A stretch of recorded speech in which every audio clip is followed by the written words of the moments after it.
नसरापूर घटना लाजिरवाणी आणि किळसवाणी असं म्हटलेलं आहे दानवेंनी। प्रत्येक गोष्टीमध्ये सरकार टीका टिप्पणी करून प्रश्न सुटत नाही।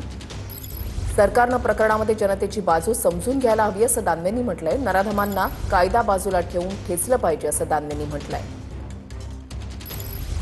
खरं तर या विषयावर बोलायला शब्द नाहीये। घटना लाजिरवाणी आहे, किळसवाणी आहे। समाजात कशा पद्धतीनं लोक वागतायत, ठीक आहे, आपण सरकारवर टीका टिप्पणी करतो, हा स्वतंत्र भाग आहे। सगळ्याच गोष्टीवर सरकारवर टीका टिप्पणी करूनही काही प्रश्न सुटत नसतात। परंतु समाजाची बदललेली मानसिकता ही सगळ्यात महत्त्वाची आहे।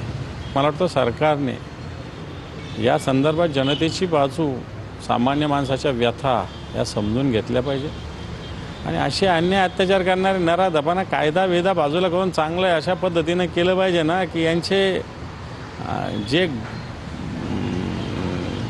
आता शब्द कॅमेऱ्यावर बोलणं नाही, पण यांचे अंग कापून टाकले पाहिजे सगळ्यांचे। अशा पद्धतीनं वागलं पाहिजे यांच्याशी। अशा पद्धतीनं चीड या लोकांविषयी निर्माण होते। नक्कीच हे होते आमदार अंबादास दानवे। कॅमेरामॅन अमित आडेसह संजय सर्वदे, TV9 मराठी, छत्रपती संभाजीनगर।